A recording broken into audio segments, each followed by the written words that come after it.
આમ આદમી પાર્ટી એક એવી પાર્ટી છે કે જેણે ખૂબ જ ટૂંકા ગાળામાં પોતાનો વ્યાપ વધારી દીધો છે. આમ આદમીના હકને લડતના સ્વરૂપમાં લાવવામાં અરવિંદ કેજરીવાલે પાર્ટીની સ્થાપના કરી હતી. આગામી લોકસભાની ચૂંટણી આવી રહી છે ત્યારે ગુજરાતમાં પણ પાર્ટી પોતાનો પડઘમ લહેરાવવા માટે તૈયારી કરી રહી છે. આ પાર્ટી વિશે વધુ માહિતી આપશે ગુજરાતના કન્વીનર સુખદેવ પટેલ. નમસ્કાર દર્શક મિત્રો, આજે આપણી સાથે ન્યૂઝ ઓનલાઈનમાં ગુજરાત આમ આદમી પાર્ટીના કન્વીનર સુખદેવભાઈ પટેલ છે. આવો એમની સાથે આગામી લોકસભા અને આમ આદમી પાર્ટીએ એક વર્ષ દરમિયાન કેવી સફર કરી છે એના વિશેની વિગતો મેળવીએ. નમસ્તે સુખદેવભાઈ, આપ પાર્ટીનો ઉદય જે રીતે દિલ્હીમાં થયો એ પછી ગુજરાતમાં એની શરૂઆત કેવી રીતના થઈ અને અત્યારે કયા તબક્કે કેવી રીતના છે એનો મને થોડોક ખ્યાલ આપશો. નવેમ્બરના છેલ્લા અઠવાડિયામાં આમ આદમી પાર્ટીની સ્થાપના થઈ અને એની સાથે સાથે જ ગુજરાતમાં પણ એ પ્રક્રિયાઓ શરૂ થઈ ગઈ હતી. અને એ પ્રમાણે જાન્યુઆરી 2013ના 15મી જાન્યુઆરીથી શરૂ કરીને તે 30 જાન્યુઆરી સુધી ગુજરાતમાં મિશન બુનિયાદ તરીકે ગુજરાતના બધા જ જિલ્લાઓમાં જે રસ ધરાવતા કાર્યકર્તાઓ હતા અને ઇન્ડિયા અગેન્સ્ટ કરપ્શનની અંદર જે સક્રિય મિત્રો હતા, જે એમ માનતા હતા કે આપણી રાજકીય વ્યવસ્થાની અંદર સક્રિય ભાગીદારી હોવી જોઈએ, તે મિત્રો સાથેના સંપર્કો થયા અને એના આધારે લગભગ 16 જિલ્લાઓની અંદર ત્યારે જિલ્લાની સમિતિઓની ગઠન કરવામાં આવી અને એ પછી ફેબ્રુઆરીના છેલ્લા અઠવાડિયાની ગુજરાતની અંદર આ બધા જિલ્લા સમિતિના મિત્રોએ ભેગા થઈને ગુજરાત રાજ્ય સમિતિની રચના કરી અને એ રીતે ગુજરાતમાં એમ કહી શકાય કે આમ આદમી પાર્ટીની પોતાની સક્રિયતા એકાદ વર્ષથી છે. એટલે આપણે એવું કહીએ કે ગુજરાતમાં એનો પહેલો બર્થડે ઉજવવા જઈ રહ્યા છીએ. ઓફકોર્સ, ચોક્કસ. ગુજરાતને આજે એક વર્ષ લગભગ થઈ ગયું છે અને એ પ્રમાણે અત્યારે ગુજરાતમાં ચૂંટણી પહેલાં દિલ્હીના પરિણામો આવ્યા એ પહેલાં 19 જિલ્લાઓની અંદર એની સમિતિ બની હતી અને અત્યારે 26 જિલ્લા જે ગુજરાતમાં છે અને ચૂંટણી આવી રહી છે લોકસભાની. ત્યારે એમ કહીએ કે ગુજરાતની 26 લોકસભાની સીટોની અંદર પાર્ટીનું પોતાનું સંગઠન બની ગયું છે. એટલે હાલ ગુજરાતમાં આપના સભ્યો કેટલા હશે નોંધાયેલા? દિલ્હી ચૂંટણીના પરિણામો પહેલાં ગુજરાતમાં પ્રાથમિક સભ્યપદની જે સંખ્યા હતી એ લગભગ 6,000 મિત્રો એમાં જોડાયેલા હતા. ચૂંટણીના પરિણામો આવ્યા એ પછી જે ઉત્સાહ લોકોમાં જોવા મળ્યો કે એક વિકલ્પ અહીંયા મળી રહ્યો છે અને એ પ્રમાણે 1 જાન્યુઆરીએ જ્યારે ગુજરાતમાં સદસ્યતા નોંધણી ઝુંબેશ શરૂ કરવામાં આવી વિધિવત રીતે અને ત્યાં સુધીમાં લગભગ 81,000 સભ્યો નોંધાયા હતા અને એ પછીના જાન્યુઆરીથી જે અત્યારે આ 26મી જાન્યુઆરી સુધીના જે આંકડાઓ અમારી પાસે ઉપલબ્ધ છે એમાં લગભગ 3 લાખ લોકો ગુજરાતમાંથી સભ્ય તરીકે નોંધાયા છે. એટલે 6,000ની સામે 3 લાખ એટલે અનેક ગણો. ચોક્કસ. અને વધારો લોકોમાં ગુજરાતમાં છેલ્લા 2 દાયકાથી જે પ્રકારે શાસન વ્યવસ્થા કામ કરી રહી છે અને એમાં જે સામે વિપક્ષ તરીકે પણ જે ભૂમિકા ઊભી થવી જોઈએ તે થઈ નથી, એમાં લોકોને લાગે છે કે આ ગુજરાતની અંદર વિકલ્પની જરૂરિયાત છે અને એ રીતે આમ આદમી પાર્ટીને લોકો સ્વીકારી રહ્યા છે. અચ્છા, બીજા જે રાજકીય પક્ષો છે, ભાજપ છે, કોંગ્રેસ છે, હવે એમાં પ્રમુખ છે, ઉપપ્રમુખ છે, સેક્રેટરી છે, ખજાનચી છે, એવું આપમાં નથી, તો એનો ફાયદો કે ગેરફાયદો કઈ રીતે તમે કઈ રીતે બોલવો જોઈએ? વાત એ છે કે આમ આદમી પાર્ટી એ રીતે રાજકીય પક્ષ નથી. પરંપરાગત રીતે રાજકારણના અંદર જે બધા પ્રકારના માળખાઓ હોય છે અને જે પ્રકારની કાર્યરીતિ રીતિ છે એથી તદ્દન જુદી વાત છે. આ એક લોકોનો આંદોલનનો પોતાનો એક પ્રભાવ છે અને એ પ્રમાણે એની માળખાકીય વ્યવસ્થા પણ એ જ રીતે ગોઠવવામાં આવી છે. એ પ્રમાણે આ એક સામૂહિક નેતૃત્વનો ખ્યાલ છે. રાષ્ટ્રીય સ્તર ઉપર અરવિંદ કેજરીવાલ આમ આદમી પાર્ટીના કન્વીનર છે અને એની સાથે સાથે ત્યાં 25 જે છે તે સક્રિય સાથીઓની કારોબારી છે અને એ કારોબારી એ નિર્ણાયક ભૂમિકા ભજવે છે અને કન્વીનર એને સંકલન કરતા હોય છે.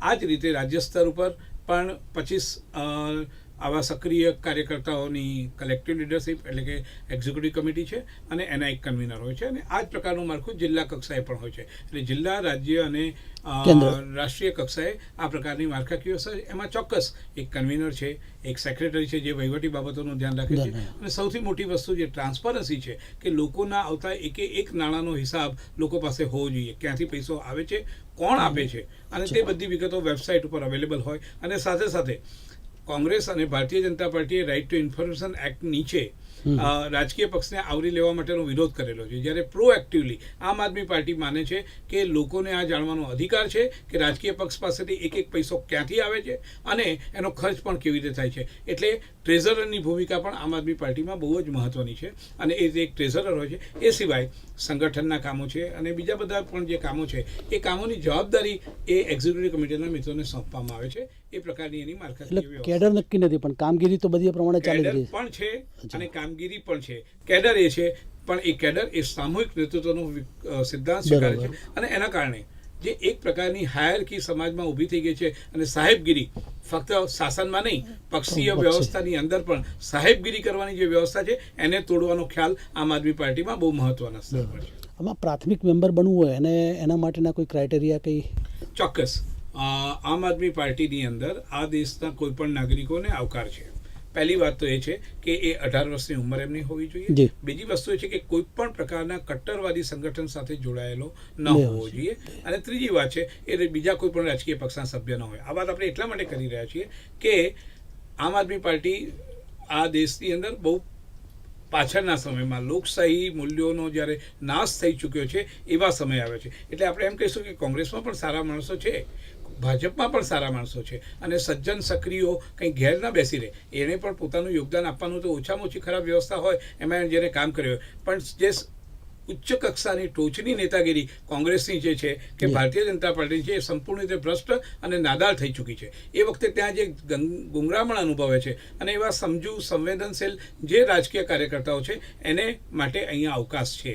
એ જે ગુંગરામણ અનુભવે છે એટલે એ ત્યાં રાજકીય પક્ષમાંથી રાજીનામું જઈ આપીને જરૂર અહીંયા આવી શકે છે. અહીંયા એને પાર્ટીના વિચાર અને એની શિસ્તનો ચોક્કસપણે સ્વીકાર કરવાનો હોય છે. અચ્છા, લોકસભાની ચૂંટણી નજીક છે, પડઘમ વાગી ચૂક્યા છે, સામે ખેંચાઈ ગઈ છે, ત્યારે તમે ગુજરાતની તમામ સીટો ઉપરથી ઉમેદવારો લડાવવાના છે, તો આવા ઉમેદવારની પસંદગીનો કોઈ ક્રાઇટેરિયા નક્કી કર્યો છે ખરો? ચોક્કસ. આમ આદમી પાર્ટી જે રીતે દિલ્હીના ચૂંટણીમાં પરિણામો લાવી શકી છે, આજ સુધી એમ માનતા હતા કે કાળા નાણાંના ભ્રષ્ટાચાર સાથે તમે ચૂંટણીઓ લડવી હોય તો જ લડી શકો, નહીં તો તમારે ક્યારેય તમે ચૂંટણીઓ જીતી ન શકો. અને સાથે સાથે યુદ્ધ અને ચૂંટણીઓ એ બંનેની અંદર તો સામ દામ દંડભેદ બધું જ ચાલે અને બધા જ વાતો આદર્શથી કહેવાની હોય પણ વર્તવાનું જુદી રીતે હોય. આ પ્રકારનો જે વ્યવહાર રહ્યો છે, જે વલણો રહ્યા છે, એની સામે આમ આદમી પાર્ટીએ જે સિદ્ધાંતોના કારણે ત્યાં ચૂંટણી જીતી છે અને નવી આશા ઊભી કરી છે. એમાં 5 બાબતો બહુ જ મહત્વની છે. એને અમે 5C તરીકે ઓળખીએ છીએ. એમાંનો પહેલો C જે છે એ કેરેક્ટર છે, ચારિત્ર હોવું જ જોઈએ. બીજો C છે કે એ કોઈ પણ પ્રકારે ક્યાંય કરપ્શનના એમના ઉપર આરોપ ન થયા હોવા જોઈએ. ત્રીજું જે છે કે એનો કોઈ પણ પ્રકારનો ક્રિમિનલ રેકોર્ડ નહીં હોવો જોઈએ.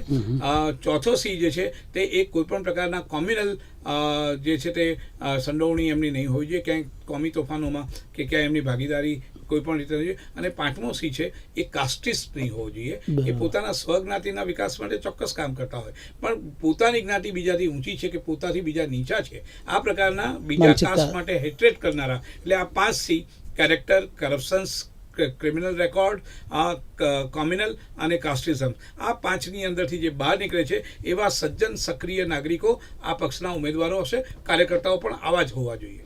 અચ્છા, રાજ્યના તમામ જિલ્લામાં તમારું નેટવર્ક બહુ સરસ રીતે ગોઠવાઈ ગયું છે.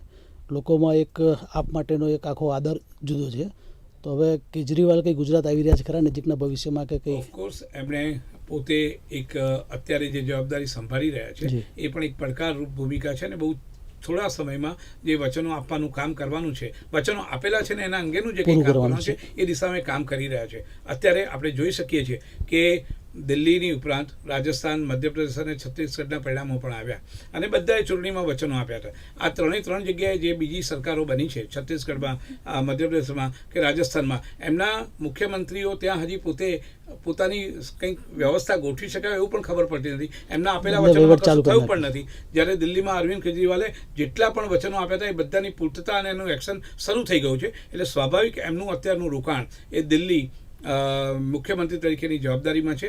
પણ જેવી આ ચૂંટણીઓની શરૂઆત થશે એ પ્રમાણે એ આખા ભારતના પ્રવાસે ચોક્કસ નીકળશે. અને ગુજરાત બહુ જ મહત્વનું છે કારણ કે ગુજરાતમાંથી જે છે તે ગુજરાતના કહેવાતા જુઠ્ઠા વિકાસના દાવા ઉપર વડાપ્રધાન તરીકે જ્યારે ગુજરાતના મુખ્યમંત્રીને મૂકવામાં આવ્યા હોય ત્યારે ગુજરાત આમ આદમી પાર્ટી માટે મહત્વનું રાજ્ય બને છે અને અરવિંદ કેજરીવાલ યોગ્ય સમયે ગુજરાતની મુલાકાત લેશે.